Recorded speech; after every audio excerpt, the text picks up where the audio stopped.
अस्सलाम वालेकुम मौजूद ख़वातीन और हज़रात, प्रोग्राम राइट एंगल के साथ मैं हूं अली मुमताज। नाज़रीन, आज के प्रोग्राम में हम उस इवेंट को लेकर, उस हैपनिंग को लेकर बात करेंगे जो आज पूरे पाकिस्तान के सामने आई और सब भी बहुत दुखी हैं। सबको ही बहुत ज़्यादा अफसोस है कि न्यूजीलैंड की टीम जो पाकिस्तान इतने साल के बाद आई थी और वनडेज और T20s खेलने थे और हम सबको बहुत इंतजार था, बहुत से लोग स्टेडियम्स में जाके देखना चाह रहे थे, लेकिन कोविड SOPs का ख्याल रखते हुए और चूंकि कम लोगों को इजाजत थी जाने की, तो जितने भी लोगों को इजाजत थी वो वहां जाने के लिए तैयार थे। हम अपने टेलीविजन के सामने अपनी स्क्रीन पे ये देखने के लिए तैयार थे कि एकदम ये खबर आई कि जी न्यूजीलैंड की टीम स्टेडियम नहीं पहुंची और पाकिस्तान की टीम भी नहीं पहुंची, और ये तो बल्कि गेट्स को ओपन होना था, मैच शुरू होने से 3 घंटे पहले गेट्स भी नहीं खुले और टीम को भी वहां पहुंचना था, शुरू होने का वक्त है, नहीं पहुंची। मामला क्या है? तो मामला ये सामने आया है कि न्यूजीलैंड ने, और न्यूजीलैंड की तरफ से वन साइडेड ये अनाउंस किया गया है कि जी हम ये टूर कैंसिल कर रहे हैं सिक्योरिटी खदशात के पेश नजर और हमारी टीम वापस जा रही है।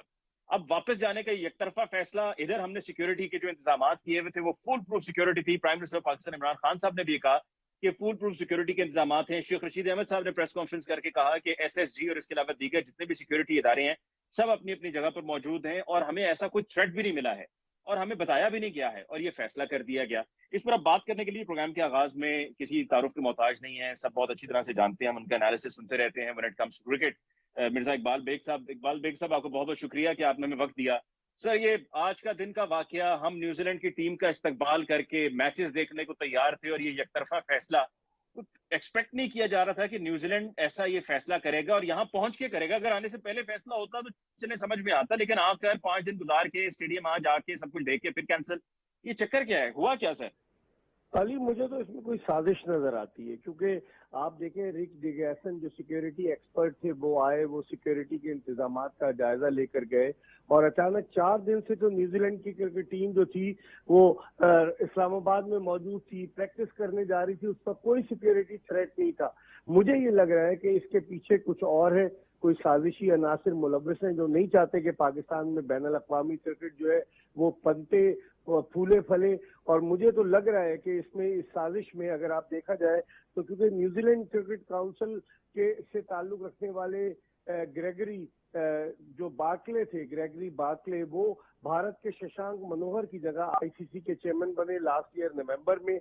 और अचानक न्यूजीलैंड का इस दौरे से चले जाना, एकतरफा फैसला, जिस तरह आपने प्रोग्राम के एंट्रो में कहा ली, मुझे तो कुछ साजिश नजर आती है। और आज आपने देखा होगा कि वजीर दाखिला शेख रशीद ने भी प्रेस कॉन्फ्रेंस में कहा, वजीर आजम पाकिस्तान ने फोन किया जस्टिन आर्डन को जो कि उनकी प्राइम मिनिस्टर है न्यूजीलैंड की। इसके बावजूद अचानक इस तरीके से न्यूजीलैंड की क्रिकेट टीम का चले जाना, यकीनन इसके पीछे कोई साजिश नजर आती है। आपने देखा होगा कि ब्रिटिश हाई कमिश्नर ने भी, उनके ऑफिस से बयान जारी हुआ कि हमने नहीं न्यूजीलैंड को कुछ बताया। तो बहुत सारे अवामिल हैं। और फिर उन्होंने ये भी कहा England and Wales Cricket Board ने कि 24 से 48 घंटों में। जी, न्यूजीलैंड के बाद इंग्लैंड ने भी आना था अगले महीने। जी हाँ, 13 और 14 अक्टूबर को अली रावलपिंडी में 2 T20 मैचेस खेले जाने थे। अब उन्होंने कहा England and Wales Cricket Board ने कि 24 से 48 घंटे में वो फैसला करेंगे। और इसके बाद ऑस्ट्रेलिया की टीम को पाकिस्तान के दौरे पर आना है फरवरी में। तो मैं समझ रहा हूँ जो व्हाइट चमड़ी वाले थे, जो सफेद रंगत वाले क्रिकेटर्स हैं, अगर उनकी टीमें नहीं आएंगी, जैसे न्यूजीलैंड चली गई, इंग्लैंड नहीं आती, ऑस्ट्रेलिया नहीं आती, तो पाकिस्तान क्रिकेट को जो बैनुल अक़वामी क्रिकेट अपने मुल्क में बहाल करने के हवाले से शदीद झटका लगेगा और ये बड़ी मायूस कुन सूरत हाल है। इसमें मिर्जा इकबाल बेग साहब, ये बताइएगा कि क्या आपको लगता है कि इसके पीछे भारत है और भारतीय क्रिकेट बोर्ड के जरिए ये सारा एग्जीक्यूट करवाया गया है? देखिए, बजाय तो अली यही लगता है। आप तो सियासी प्रोग्राम करते हैं, जिस तरह से अफगानिस्तान में भारत को मुंह की खानी पड़ी, जिस तरह से अमेरिका को अफगानिस्तान छोड़कर जाना पड़ा, और जिस तरह से जो बहुत से ऐसे ममालिक हैं जो पाकिस्तान की अफगानिस्तान से दोस्ती पर जो है नाखुश है, और फिर चीन जिस तरीके से सपोर्ट कर रहा है, उसको मद्देनजर रखते हुए मैं इंटरनेशनल सिनारियो में अगर देखूं तो इसके पीछे एक गहरी साजिश है मेरी नजर में। और पाकिस्तान को, आपको याद होगा 3 मार्च 2009 को गद्दाफी स्टेडियम लाहौर के बाहर जब श्रीलंकन टीम पर अटैक हुआ था, जब भी भारत का नाम आया था पाकिस्तान से बैनुल अक़वामी क्रिकेट रूठ गई थी और 6 साल बाद जिम्बाब्वे की टीम आई। तो मैं समझता हूँ कि इसके ताने बाने अभी अनफोल्ड होने दें, क्योंकि बगैर कोई वजह बताए कि जो सिक्योरिटी थ्रेट था, पाकिस्तान की सिक्योरिटी एजेंसी आईएसआई दुनिया की बेहतरीन सिक्योरिटी एजेंसीज में शुमार होती है। हमारे एसएसजी जो कमांडोज है वो जबरदस्त है, वो पूरी हिफाजत पर मामूर थे, और उसके बावजूद इस तरह की चीजों का होना, तो मैं समझता हूँ कि इसके पीछे कोई गहरी साजिश है। आपको वे फॉरवर्ड क्या नजर आ रहा है? रमीज राजा साहब ने तो ये कहा है कि अब हम इस मामले पर बात करेंगे आईसीसी में, तो आईसीसी में बात करके कुछ इसमें से हम हासिल कर सकेंगे, क्योंकि ये टूर तो अभी खत्म हो गया, टीम ने अब वापस चले जाना है, वापसी के इंतजाम किए जा रहे हैं, और वो हमें इंटरनेशनली हमें बड़ा डिफेम किया गया है इस एक फैसले ने, और सारी दुनिया को एक पैगाम देने की कोशिश की गई कि पाकिस्तान सिक्योर नहीं है। तो हमें ये इस मामले को भी तो इस नजर से देखना है कि हम ये अपना जो इमेज है, जो खोया हुआ इमेज है, इसको हम फिर कैसे बहाल करेंगे। बिल्कुल आपने सही कहा, इस एक वाक़े से पाकिस्तान का जो इमेज है उसको बड़ा सख्त नुकसान पहुंचा है। आईसीसी की बात करते हैं, रमीज राजा, मैंने आपको पहले बता दिया, जो आईसीसी का चेयरमैन बना है वो भारत के आशीर्वाद से बना है, ग्रेगरी बार्कले, जिसका ताल्लुक न्यूजीलैंड से है। तो मुझे नहीं लगता कि आईसीसी में जब तक हम किसी सबूत के साथ जाएं, क्योंकि एक लॉबी पहले से अली काम कर रही है पाकिस्तान के खिलाफ आईसीसी में, चाहे वो भारत हो, अफगानिस्तान हो, उसके अलावा इंग्लैंड, न्यूजीलैंड, ऑस्ट्रेलिया, सब एक है। तो मेरे ख्याल में हमारी आवाज सहरा में तूती की सदा साबित होगी। लेकिन अब देखते हैं कि क्या होता है। पहले तो हमें इस बात का सबूत लाना होगा कि भाई वजह क्या थी, पहले तो हमें वजह मालूम करनी चाहिए। खाली ये कहना पाकिस्तान टीम अगर ऐसे वापस आ जाती तो क्या होता। आप देखें पाकिस्तानी टीम ने कितने मुश्किल हालात में न्यूजीलैंड का दौरा किया, खिलाड़ी कमरों तक कैद होकर रह गए थे, खाना रखकर बंदा चला जाता था, फिर वो खाना उठाते थे। तो हमने तो इन मुश्किल हालात में न्यूजीलैंड क्रिकेट का साथ दिया, और यहाँ पर जबकि कोई कंक्रीट चीज सामने नहीं आई, आप उसके बाद कह रहे हैं, या तो 4 दिन से जब आप इस्लामाबाद में है कोई सिक्योरिटी थ्रेट नहीं था, कोई अलर्ट नहीं था, तो फिर कैसे आपको जुमे मैच से 2 घंटे पहले सिक्योरिटी अलर्ट नजर आ गया।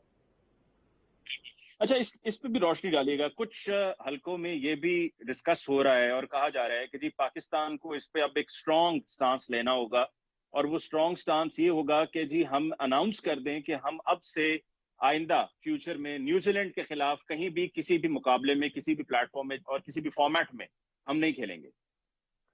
ये स्टैंस लिया जा सकता है, लेकिन चूंकि पाकिस्तान आईसीसी से एफिलिएटेड है, इस सूरत हाल में अभी वर्ल्ड कप भी आपको पता है, T20 वर्ल्ड कप हो रहा है, और पाकिस्तान का 26 अक्टूबर को न्यूजीलैंड के साथ मैच भी है। तो मेरे ख्याल में ये बड़ा मुश्किल होगा, कबल वक्त होगा कि इस पर स्टैंस लिया जाए। आईसीसी की जब मीटिंग होगी वहां पर मौक़िफ़ इख्तियार किया जा सकता है, लेकिन उसके लिए आपको कंक्रीट एविडेंस देना होंगे, और न्यूजीलैंड को भी अगर उन्हें सिक्योरिटी थ्रेट था तो उनको भी कंक्रीट एविडेंस देना होंगे। लेकिन मैंने पहले कहा कि आईसीसी से आप ज्यादा तवक्कुआत वाबस्ता न करें अली, मुझे तो नहीं लगता कुछ हो। पाकिस्तान को अब अपने पैरों पे खुद खड़ा होना होगा। बहुत हमने इनकी मिन्नत समाजत कर ली, इन ममालिक को हमने सरबराह ने मुमलिकत जैसी सिक्योरिटी दे दी, और उसके बावजूद इस तरह का होना मेरे ख्याल में बड़ा ही मायूस कुन और बड़ा ही अफसोसनाक है। मिर्जा इकबाल बेग साहब, हम कैसे अपने पैरों पे खड़े हो सकेंगे? जिस तरह जब प्राइम मिनिस्टर साहब इमरान खान साहब मुंतखब नहीं हुए थे, वजीर आजम नहीं बने थे, तो उनका यही कहना होता था अपोजिशन में अपने जलसों में कि जी हम हाथ नहीं फैलाएंगे, हम भीख नहीं मांगेंगे। या फिर जिस तरह ये कि जो आज बात भी हो रही है कि पाकिस्तानी पासपोर्ट की, इस सब पासपोर्ट की इंटरनेशनली कदर होगी।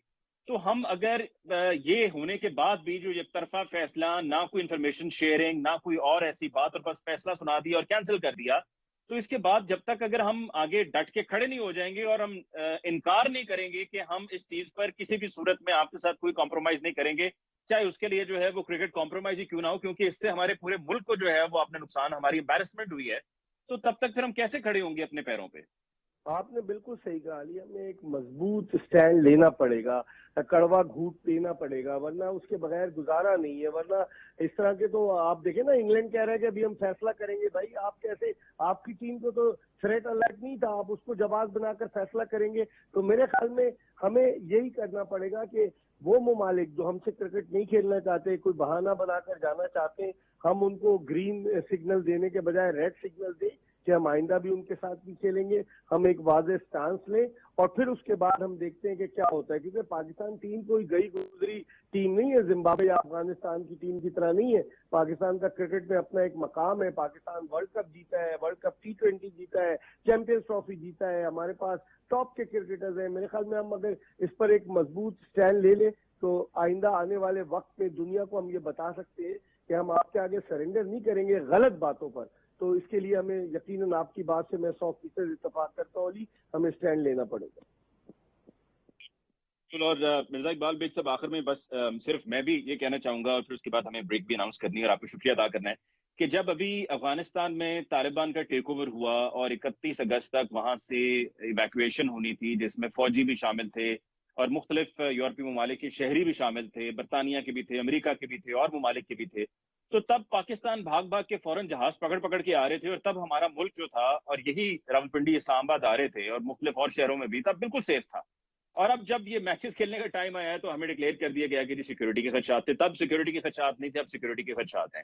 बहरहाल जी, मिर्जा इकबाल बेग साहब, ये ड्यूल स्टैंडर्ड्स हैं और जो कि दुनिया के हैं और खासतौर पर न्यूजीलैंड के, वो खुल के सामने आ गए हैं और उनकी जो असल सोच है वो खुलकर सामने आ गई। और भारत भी अनकरीब इस पर हमारी गवर्नमेंट की तरफ से कोई ना कोई बयानिया आएगा और ये हम रिवील करेंगे कि इसके पीछे भारत की क्या इंटरवेंशन है और उनका क्या रोल रहा है।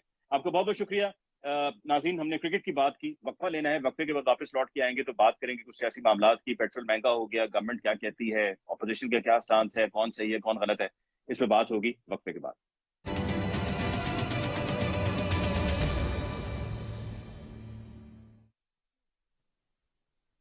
नाज़रीन, ब्रेक के बाद एक दफा फिर आपकी खिदमत में हाजिर। अब गुफ्तगू को आगे बढ़ाते हुए कुछ जो हमारी मौशी सूरत हाल है उस पर बात कर लेते हैं। और मौशी सूरत हाल में यकीनन जब पेट्रोल महंगा होता है तो उसके साथ साथ और भी बहुत सी अशिया जरूरी हैं जो महंगी हो जाती हैं। और अब हम इसी हवाले से गुफ्तगू करेंगे कि आखिर गवर्नमेंट की डायरेक्शंस क्या हैं। जो अभी बजट अनाउंस हुआ था, उस बजट पे ये तासुर दिया गया कि इससे पहले के जो बजट थे वो मुश्किल वक्त के बजट थे, वो वक्त गुजर चुका है। ये खुशहाली का बजट है, एक आम आदमी का बजट है, एक आम आदमी की सुनी गई, एक आम आदमी को रिलीफ मिलेगा।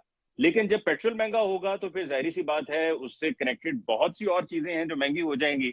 तो एक आम आदमी उसको कैसे अफोर्ड करेगा? गवर्नमेंट का तो ये कहना है कि जी लोगों की जो परचेजिंग पावर है वो पहले से बेहतर हुई है, लेकिन किस हद तक बेहतर हुई है, अगर बेहतर हुई है तो। अब गुफ्तगू के लिए जी हमारे साथ हमारे मेहमानों ने हमें ज्वाइन किया है। पीएमएलएन से हमें ज्वाइन किया है डॉक्टर निसार चीमा साहब ने। चीमा साहब को बहुत बहुत शुक्रिया कि आपने हमें ज्वाइन किया। पाकिस्तान पीपल्स पार्टी से हमें ज्वाइन किया है शाहादत अवान साहब ने। शाहादत साहब, आपको भी बहुत बहुत शुक्रिया for coming on the show tonight. और रहनुमा पाकिस्तान तहरीक इंसाफ इब्राहिम खान साहब हमारे साथ मौजूद हैं। इब्राहिम खान साहब, आपको भी बहुत बहुत शुक्रिया कि आपने आज के प्रोग्राम के लिए वक्त निकाला। सबसे पहले ऑपोजिशन का पॉइंट ऑफ व्यू ले लेते हैं। निसार चीमा साहब, आपसे गुफ्तगू का आगाज करते हैं कि पेट्रोल महंगा हुआ है और उसके साथ साथ और भी जो दीगर अशिया हैं वो भी महंगी, जाहिर सी बात, कुछ हो गई हैं कुछ होंगी। गवर्नमेंट का ये कहना कि इंटरनेशनल मार्केट में आप देखिए कि कहां पर कितने का फ्यूल मिल रहा है और हमारे यहाँ तो अभी भी सस्ता है, इसको आप किस तरीके से देखते हैं? और क्या आप इस बात को, चलें गवर्नमेंट जो जब ऑपोजिशन में थी तो ये कहती थी कि जी अगर पेट्रोल महंगा हो रहा है तो ये हुक्मरान करप्ट हैं, अवाम के साथ ज्यादती है, और वो तमाम तकारीर इमरान खान साहब की और उनकी पार्टी के लोगों की रिकॉर्ड पर हैं। आप भी क्या यही कहेंगे कि जी सारा कसूर गवर्नमेंट का है, या आप रियलिस्टिक बात करते हुए ये कहेंगे कि ये मजबूरी है हुकूमत की जिस वजह से प्राइसेस इतनी ऊपर चली गई हैं क्योंकि आलमी मंडी में तेल महंगा हो गया? देखिए अली मुमताज साहब, ये जो खुशहाली का दौर ये फरमा रहे हैं कि अब खुशहाली का दौर शुरू हो रहा है। अगर ये स्टार्ट, इसका आगाज इस तरह होना है कि ओगरा ने 1 रुपये पर लीटर कीमत बढ़ाने की तजवीज़ दी और वज़ीर आज़म साहब ने अवामी हमदर्दी में 1 की बजाय 5 रुपये पर लीटर जो है वो कीमत बढ़ा दी। ये है खुशहाली के दौर का आगाज।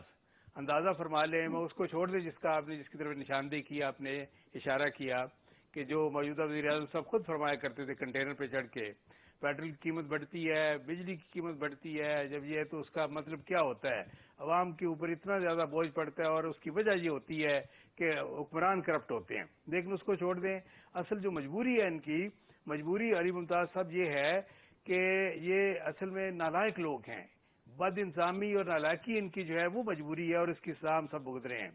असल में ये जो सेटअप मुसरद कर दिया गया है वो है जिसके पास ना प्रोग्राम है, ना पॉलिसी है, ना प्लानिंग है, ना कोई टीम है, ना विजन है, ना तजुर्बा है।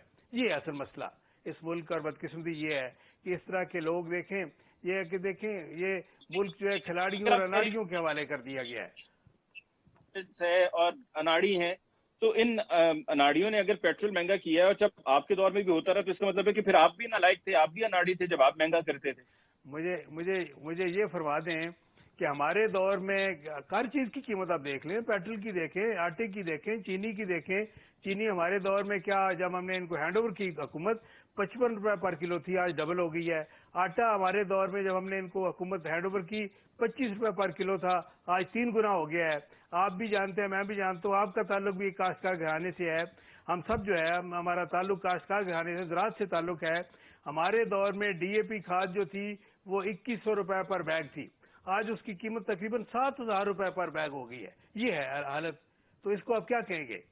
इसको ये इनकी बदइल्जामी है, नालायकी, और क्या है? ठीक, शहादत अमान साहब, मैं आपकी तरफ अब आता हूँ। आपका क्या पॉइंट ऑफ व्यू है महंगाई को लेकर? कि जो गवर्नमेंट तो खैर मानने को तैयार नहीं, वो यही कह रही है कि जी इंटरनेशनली आप देखें क्या सूरत हाल है। और फिर फवाद चौधरी साहब ने ये कहा कि जी जो परचेजिंग पावर है अवाम की, लोगों की, पब्लिक की, वो भी पहले से बेहतर है। और हत्ता कि ये जो बात अभी की निसार चीमा साहब ने कि ओगरा की तरफ से 1 रुपया कुछ बढ़ाने की बात हुई थी, लेकिन फिर बढ़ाया जब गया, मंजूरी जब हुई तो 5 रुपए बढ़ा दिया गया, तो उस पर हुकूमत की तरफ से ये भी एक बात चली कि ये फेक न्यूज है। ये वही फेक न्यूज है कि जो गुज़श्ता 3 साल से तरह तरह से चीजें बना के गढ़ के खुद से पेश की जाती हैं ताकि अवाम को तकसीम किया जाए और हुकूमत के खिलाफ किया जाए। देखें अली मुमताज साहब, ये कल की बात है कि बजट में शौकत तरीन साहब ने यह कहा था कि किसी किस्म की किसी चीज की कोई कीमत नहीं बढ़ेगी। अब आप ये देख लें कि इन्होंने पेट्रोलियम लेवी जो है उसको आप देख लें कि उसको टच नहीं किया। महीने में 2 दफा ये ओगरा से एक प्रपोजल ले लेते हैं, 10 रुपए की लेते हैं और 5 रुपए बढ़ाने की बात कर लेते हैं।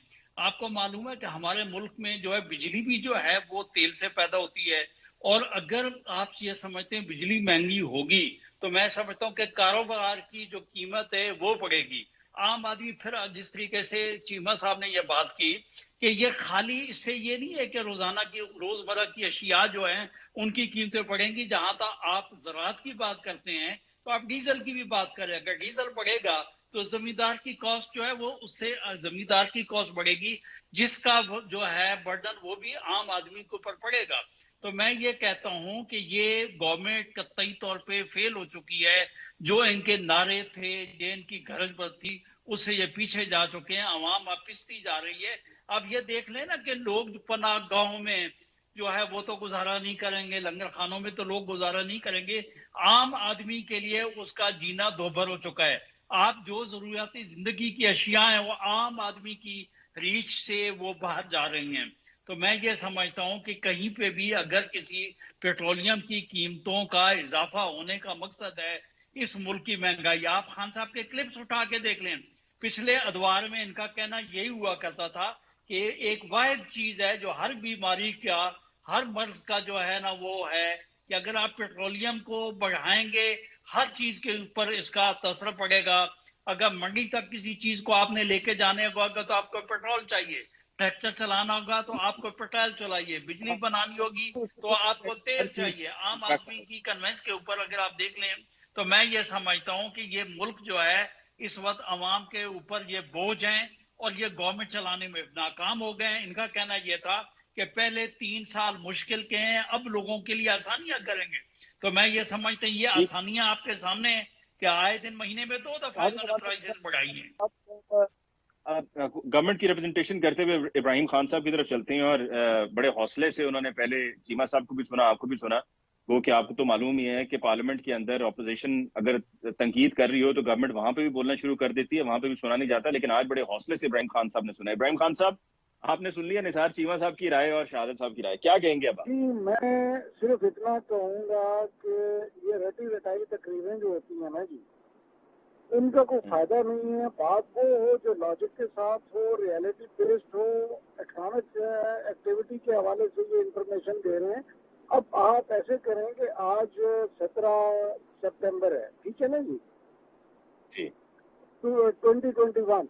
आप एक साल पीछे चले जाएं और 17 या 16 जो सितंबर था 2020 का, उस वक्त पेट्रोल की कीमत थी 104 रुपए और उस वक्त पर बैरल जो आ रहा था, इंपोर्ट हो रहा था, वो $42 पर बैरल था जी। इस वक्त वो पहुंच गया है $75 पर बैरल। मकसद है उसमें जो इंक्रीज हुई है वो 80% हुई है। और हमारा 104 से लेके अब 120 रुपए है या 22 रुपए है, ये इसका जो फर्क आता है ये 18% का आता है। इंटरनेशनल मार्केट का जो आया वो फर्क 80% इंक्रीज है। ये समझने के लिए मैं ये समझने के लिए सवाल करना चाह रहा हूँ। ये बताइएगा कि जितने की परचेजिंग हो रही है उतने का ही आगे फिर आवाम तक पहुंचाया जा रहा है, ऑन टॉप कितना आवाम से कितना लिया जा रहा है? अब जो फाइनेंस डिपार्टमेंट ने गवर्नमेंट को अलाउ किया हुआ था वो था जी 16% आप इस पे जो है वो टैक्सेशन कर सकते हैं, जो कि हम इस वक्त 10% कर रहे हैं। उसको कम करके हर तरफ से कट्स लगा के, और देखिए ना 80% इंक्रीज आएगा इंटरनेशनल मार्केट में और आप सिर्फ 18% बढ़ा रहे हैं।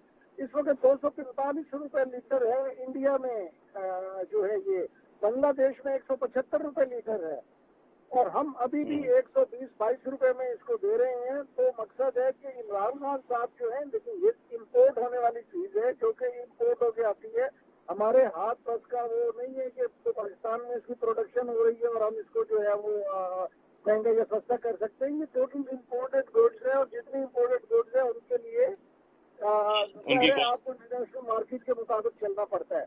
बाकी जहाँ तक ये कह रहे हैं कि जी हमारे दौर में ये था और वो था, चीमा साहब माशाल्लाह बड़ी डिटेल के साथ उन्होंने फरमाया है।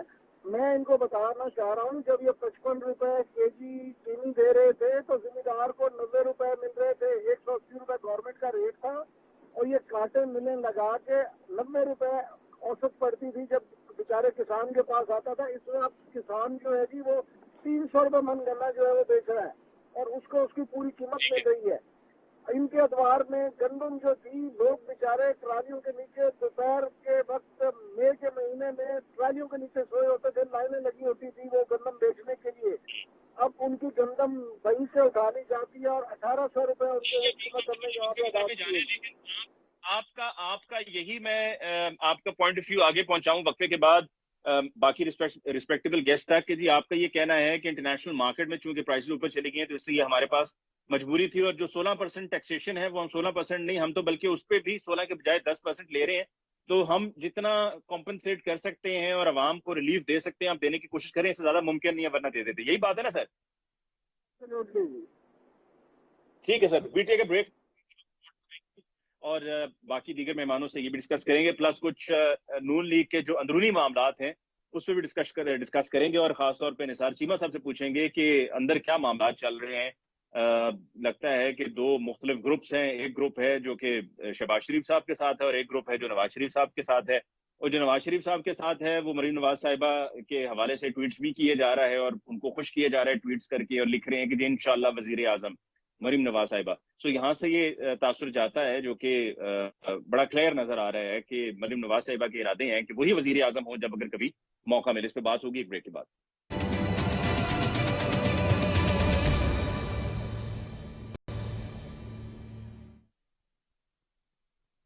नाज़रीन, ब्रेक के बाद एक बार फिर आपको कहते हैं खुशामदीद। डिस्कशन को आगे बढ़ाते हुए निसार चीमा साहब आपकी तरफ आते हैं। आपने वक्फे से पहले इब्राहिम खान साहब की तरफ से वजाहत सुन ली और उनकी एक्सप्लेनेशन यही थी कि जी गवर्नमेंट के पास और कोई ऑप्शन नहीं था और मजबूरी के तहत ये प्राइसेस बढ़ाई गई हैं, और बढ़ाने के बाद भी आवाम को रिलीफ देने की भरपूर कोशिश की गई है। देखिए, गुजारिश है कि इब्राहिम खान साहब हमारे दोस्त हैं, बड़े काबिल एहतराम हैं, लेकिन उनकी मजबूरी अगर है, हुकूमत को उन्होंने डिफेंड करना है, जो भी अंदर से जो भी समझते हों, लेकिन बहरहाल डिफेंड करना है हुकूमत को।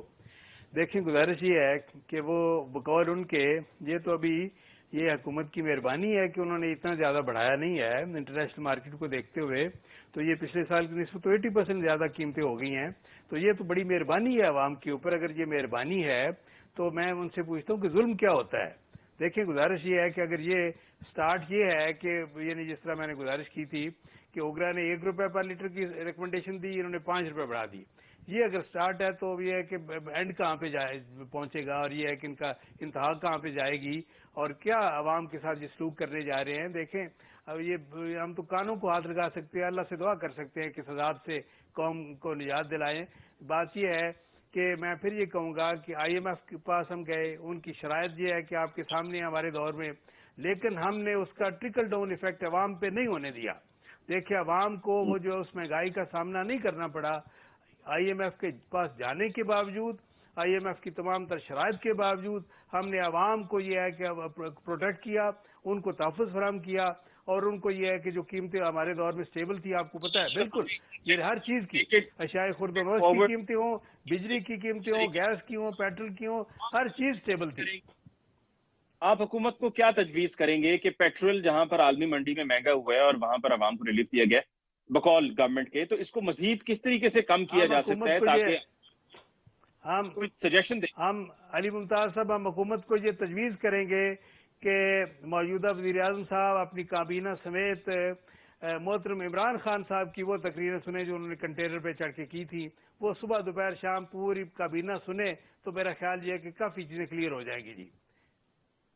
नहीं, वो तो खैर उनको मेरे ख्याल में अपने तजुर्बे से अंदाजा हो गया होगा ना कि ऑपोजिशन और होती है, गवर्नमेंट करना कुछ और होता है, और उस वक्त ऑपोजिशन में चूंकि वो गवर्नमेंट में आई, उन्होंने कहा तो कि ये इंटरनेशनल मार्केट में कीमतें हैं और ये इतने ज्यादा टैक्स इन्होंने लगा दिए हैं, अवाम ये कि हुकूमत को इस रेट पे पेट्रोल पड़ रहा है, डीजल पड़ रहा है और अवाम को इस रेट पे दे रहे हैं, ये इतने ज्यादा टैक्सेस क्यों लगाए जा रहे हैं? सर अगर आपके पास तजावीज़ होती तो 37 साल से इस मुल्क में वारिस थे, अभी तक सन 81 से लेके अगर पंजाब के जो थे आप आए हुए थे वजीर खजाना के तौर पे, और 85 में फिर वजीर आला बने, और फिर ऑनवर्ड्स ये आप 35 से 37 साल आपको हो गए हैं। 37 साल में जो आपने बीच हुए हैं उसका फल सब कुछ हर इंसान काट रहे हैं और पाकिस्तान पूरा सफर कर रहा है। और ये अगर आपके पास तजावीज़ हो तो आप माशाल्लाह दें, हम उसको वेलकम करेंगे, लेकिन आपके पास तजावीज़ है नहीं तो अली मुमताज साहब, इस हवाले से मैं ये गुजारिश करूंगा कि सबसे बड़े जज जो हैं मुनसिफ अवाम है, अवाम के पास जाके पूछ लें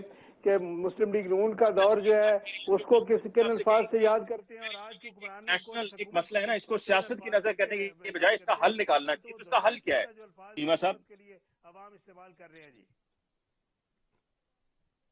जी चीमा साहब। जी हल इसका ये है, देखें हल के लिए जरूरी होती है कि देखिए पॉलिटिकल कमिटमेंट हो, विल हो और कैपेसिटी हो। बदकिस्मती से लोगों में ना अहलियत है, ना वो जज्बा है, ना तजुर्बा है। जिस तरह मैंने कहा, ना टीम है, ना विजन है, ना तजुर्बा है। की तरफ से मरीम नवाज साहब की तरफ से जब कुछ इस तरह के बयानात आते हैं कि जिसमें जो एक नेशनल इशू है हमारा, और हम सबको इससे बड़ा दुख है जो आज हुआ कि न्यूजीलैंड टीम ने एक तरफा फैसला किया और उन्होंने कह दिया जी हम पाकिस्तान से वापस जा रहे हैं, न्यूजीलैंड वापस जा रहे हैं, तो उस पर मरीम नवाज साहिबा को अपने मुल्क से मोहब्बत का इजहार करना चाहिए था, ना कि वहां पे भी पॉलिटिकल पॉइंट स्कोरिंग शुरू कर दी जाए। और उनका ट्वीट मेरे सामने है, वो कहती है मैं सब पासपोर्ट की इज्जत करवाऊंगा। ये इमरान खान साहब की कही भी बात को वो दोहराते हुए उसका रेफरेंस दे रही हैं। तो ये ऐसा मौका नहीं है, इमरान खान साहब ने तो कुछ इसमें ऐसा नहीं गलत किया, ना ही कोई ऐसा नाखुशगवार वाकया हुआ है। मैं समझता हूँ अली मुमताज साहब, हमें न्यूजीलैंड की टीम का दौरा मनसूख होने पे बड़ा दुख है, और ये उन्होंने गलत किया है। पाकिस्तान इस वक्त जो है वो वहाँ पे, ये देखें ये इस वक्त अल्लाह ताला के फजल करम से अमन का गहवारा है। दहशत गर्दी पे हमने बेपरा कुर्बानियां देख के हमने काबू पा लिया हुआ है, और ये है कि इक्का दुक्का जो वाकयात होते हैं दुनिया के हर हिस्से में होते हैं। ये इनको न्यूजीलैंड की टीम को गलत गाइड किया गया है, उनको मिस गाइड किया गया है। पाकिस्तान का दौरा उन्हें मनसूख नहीं करना चाहिए था। हमारे हालात अल्लाह ताला के फजल करम से बहुत बेहतर है और दहशत गर्दी पे हमने काबू पाया है। आगे लेके चलेंगे। खान साहब एक एक बात करें। चीमा साहब की आपने बात सुन ली। अभी खान साहब जो बात कर रहे थे ना, खान साहब ये फरमा रहे थे कि आलमी मार्केट में पेट्रोल की कीमतें बढ़ गई हैं, उसकी वजह से ऐसा सिलसिला हुआ। तो भाई बात यह कि 3 महीने पहले तो आपने बजट दिया है, तो आपको ये फोर्सी करना चाहिए था कि हालात क्या जा रहे हैं। लेकिन गंदम, चीनी, आटा वो तो आलमी मार्केट की पैदावार नहीं है ना।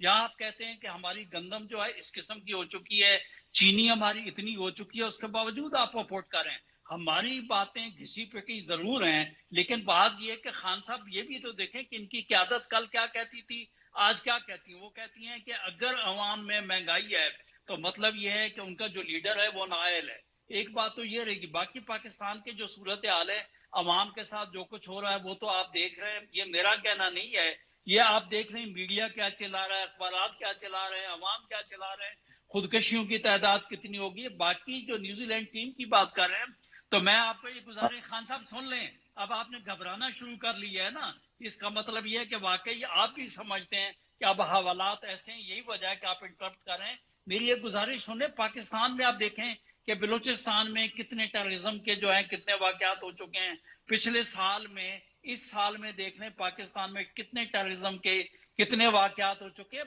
कल परसों हमारे नौजवान जो है वो 7 नौजवान जो है वो शहीद कर दिए गए हैं। तो भाई मेरा कहना ये है कि हमारी कोई फॉरेन पॉलिसी वो इस किस्म की नहीं है। सराउंडिंग में जो हमारे हालात चल रहे हैं उन हालात को अगर आप ये देखें तो मैं कहता हूं किसी तौर पे कहीं पे तो ये गवर्नमेंट को ये अपना कोई मतलब ये दिखाए ना सर, को जो आवाम को क्या कहेंगे, स्टूडेंट्स का आप हाल देख लें क्या हाल है, तालीम के आप पोजीशन देख लें तालीम की हालत क्या है, आपकी मतलब आलमी दुनिया में मुसलमानों में पोजीशन आपकी क्या है, अमेरिका के लिए रोजाना जो टेलीफोन का इंतजार करते हैं वो पोजीशन जो है वो आपकी क्या है, सीपेक में सीपेक स्लो हो गया वो पोजीशन आपकी क्या है। तो मेरा कहना ये सब, मेरा कहना ये है कि अवाम बाहर से इक्तदार में जो है इक्तदार पे वही शख्स रहे जो अवाम का ख्याल करे।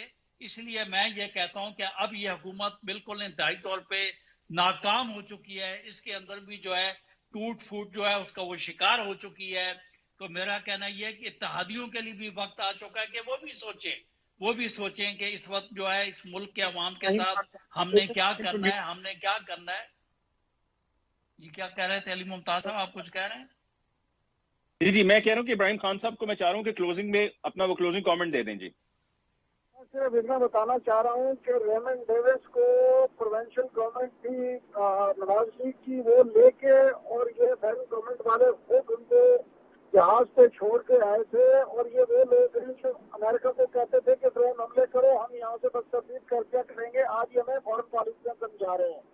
ये अपना 6,000 रुपए वाला बेंच जो है 29,000 रुपए में अपना कौम को पैसा चूस के, और ये अभी की इनकी रिसेंट जो वारदात है उसमें 3 अरब रुपए का उसमें इन्होंने लगाया है। ये हमें मैनेजमेंट या गवर्नेंस के असूल समझा रहे हैं। जिन लोगों ने इस बिल को जो है उठा के पिछले 10 साल 15 के अंदर जो है वो कराची जैसे खूबसूरत शहर को जो है वो टेंशन बना दिया है, ये हमें बताएंगे कि गवर्नमेंट कैसे चलानी है। वही आप देख लें खान साहब, आप ये देख लें कि आप जो 6 सीटों मैं पे ये खड़े कर हैं रहा हूँ आपके ना, साथ आपके कौन लोग खड़े रिफ्लेक्शन हुए आ हैं, गई है। आप अभी ये जो देख के आपने हर चीज ये पे आप जो देखें, तीर मारा हर है चीज ना, पे आप अभी ये देख आपने जो लें तीर कि मारा जिनके है ये कसम कुरान के उठाया डेस्क करते में थे, 17 जिनके सीटें कहते मिली थे आपको टोटल कि हम पूरे जनाजे पाकिस्तान नहीं में। पढ़ेंगे, तो आप बात ये है पाकिस्तान कि ये में भी तो मकसद है देखें कि ना, जो कुछ सिर्फ कहते थे, लिमिटेड हो गए जो हैं कुछ खान साहब आप कहते थे जिनसे उस आप पर तो आगे कम बढ़ से नहीं कम अमल सके। करें। और अब खान आपका साहब, जिस इंशाअल्लाह मुल्क और कौम के 2023 में हम अवाम आपको समाज में कर समाज देंगे में कि जब लीडर अल्लाह जो है आवाम जब देखिए आप गुर्बत जो है दुनिया छा में बड़ी जाती है, उस मुल्क का लीडर जो है करप्शन वो की ना है। क्लोज करने से पहले मैं चीमा साहब जरा क्विकली आपसे एक वो आखिरी सवाल, मरीम नवाज साहब वजीर आजम बनना चाह रही हैं और लग ये रहा है कि आपकी पार्टी में डिवीजन हो गई है, अब ग्रुप्स बन गए हैं अलग-अलग, एक नवाज शहबाज शरीफ साहब का ग्रुप है और एक मरीम नवाज साहब वाला ग्रुप है। मोहतरमा मरीम नवाज साहिबा हमारे देखें कायद की, हमारे बहादुर कायद की बहादुर बेटी हैं, लेकिन उन्होंने कभी वज़ीर आज़म बनने की ख्वाहिश का इजहार नहीं किया। देखें ऐसी बात नहीं है, उन्होंने कोई कभी ना खुद कभी कहा है। अगर ये है कि किसी ने ट्वीट किया है, किसी ने इसका ख्वाहिश का इजहार किया है, हर एक को देखें ये हक हासिल है कि वो किसी के हक में कोई इस तरह की ट्वीट कर दे, लेकिन ये तो पार्टी ने फैसला करना है। ये फैसला मियां नवाज शरीफ ने करना है जो हमारे कायद हैं, और सारे उनके फैसले के पाबंद होंगे कि किसने वज़ीर आज़म बनना है। और आपको पता है मियां शहबाज शरीफ हमारे सदर हैं, और ये फैसला जो है मियां शहबाज शरीफ जो है वो भी जो फैसला करते हैं उसकी अप्रूवल मियां नवाज शरीफ से लेते हैं। उनको वो वैसे भी एलिजिबल ही नहीं है प्राइम मिनिस्टरशिप के लिए, तो दूर की बात इलेक्शन में कंटेस्ट नहीं कर सकते। शुक्रिया तमाम मेहमानों का आज के प्रोग्राम में शिरकत के लिए। जी इसके साथ ही मुझे अली मुमताज को दीजिए इजाजत, अल्लाह ने के बाद।